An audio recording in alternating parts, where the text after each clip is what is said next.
What if I told you that there's a way that you can predict which tech jobs would actually make you happy and fulfilled? But first, howdy, I'm just a black career designer with experience at top tech companies like Meta, Airbnb, Adobe, and Microsoft, to name a few. But today, I want to give you a very simple tip.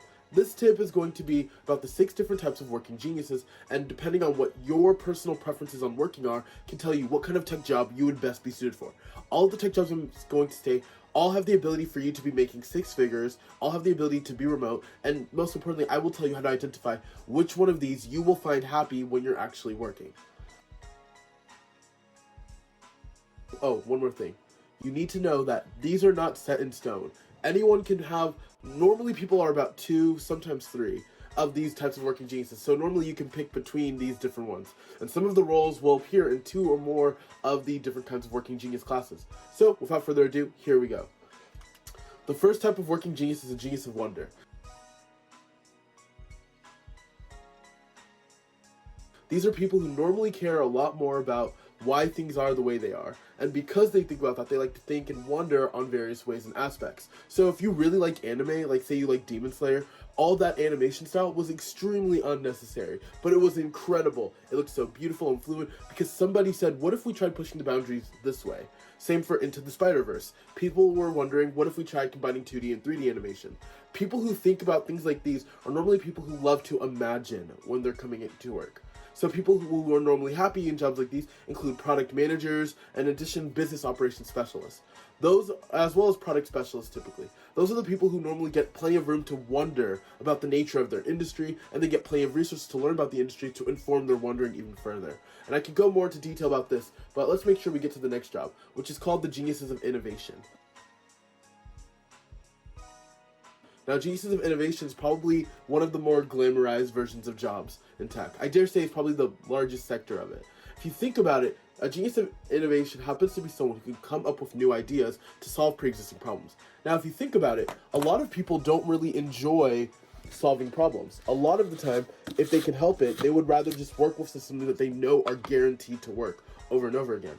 But that's just not how geniuses of innovation seem to work. A genius of innovation is normally somebody who has a very specific preference for wanting to create brand new ideas. Now, this is something that a lot of people tend to be stressed out about. For instance, if you don't like taking on a lot of different projects, you might dislike this idea. But ultimately, these are people who have a gift for wanting to create things. These could be woodworkers, people who liked painting, people who love writing songs, things like that. These people normally do great as UX designers, product designers, UX strategists, anything under the UX umbrella. Normally due to the cross-functional nature of creating things. But it's not just that. It also expands to other roles like front-end developers, UX engineers, game developers, and R&D engineers. Also, if you're interested in more details on any of these jobs, just leave it in the comments and I'll make a video about it. Up next happens to be the Genius of Discernment. Geniuses of Discernment are people who are normally pretty good at discovering if something is worth doing. And you don't even have to be good at it, you just have to be interested in it. So, since normally you have to have an interest in wanting to know if something's worth doing, you typically have to be someone who is good at making decisions and making plans and following through with plans on those decisions. So not a lot of people actually are into this because ultimately it's kind of stressful to think about solving and putting things in your own life into your own hands. If you are the friend mom of your friend group, then you're probably in a pretty good position as a genius of discernment.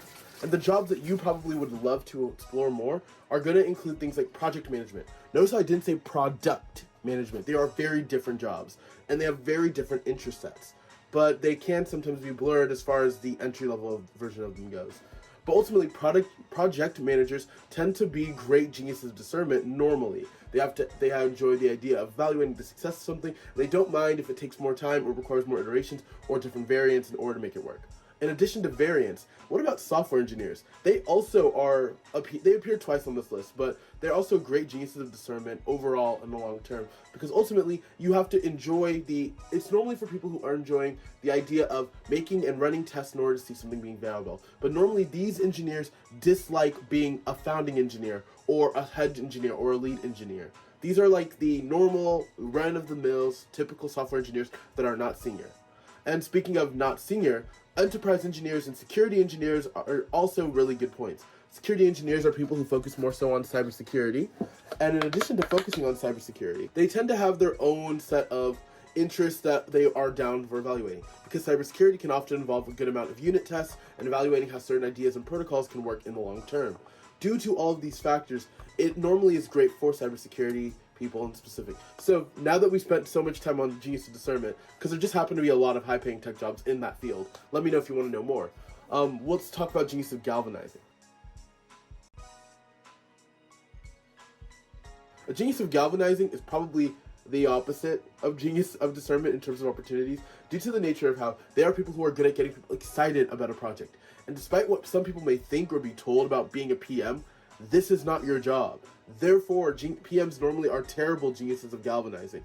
But people who are good at being a genius of galvanizing are someone who wants to champion giving life to a concept or a program or an idea. And oftentimes, these can include program managers or recruiters.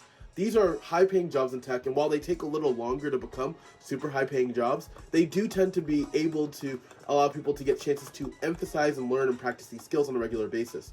This is why people who are geniuses of galvanizing love being a recruiter. Not only do you get to travel to all sorts of places, you get to advocate for information to people who know nothing about this information. It's kind of like being a performer to an extent. And not only that, but social media coordinators can also tend to love this type of work. But we can't just talk only about genius of galvanizing because there's not too many jobs in the area. But we can talk about geniuses of enablement.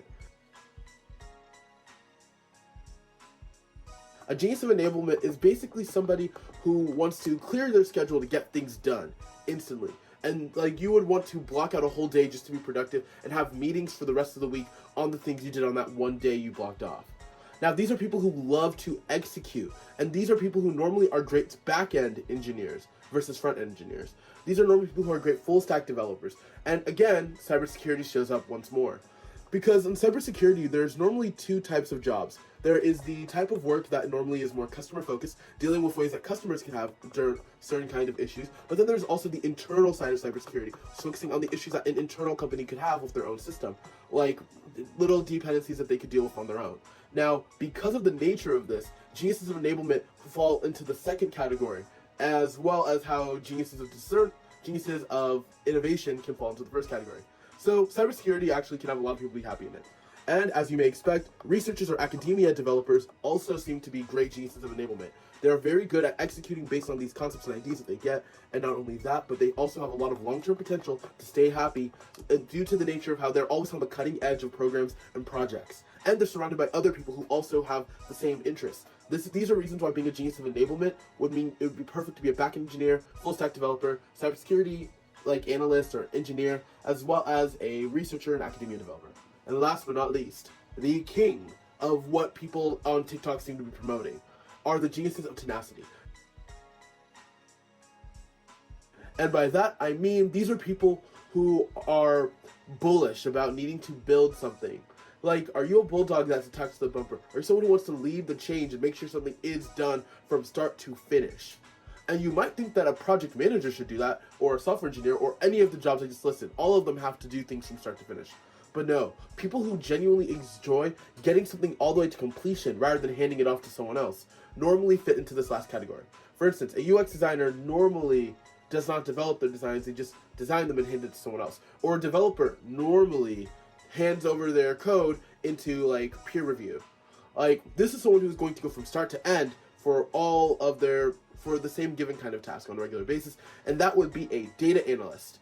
It also can be a software engineer in some extent, especially at smaller companies or on smaller teams, where you directly get to make pushes to prod. But this really depends more on your team. This is the reason why it's so low on this list. But up next, also, people who are R&D engineers seem to love being genius of tenacity as well. Not to mention business analysts, and is another job that focuses heavily on people who happen to be geniuses of tenacity.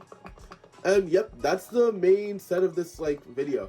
Ultimately, this is information that will help you pick a better top tech paying job. And if you'd like to find more information, please hit that like and subscribe button below. And I promise I'll make another video about something more like this. But for now, I hope you do me one favor and you have an incredible day.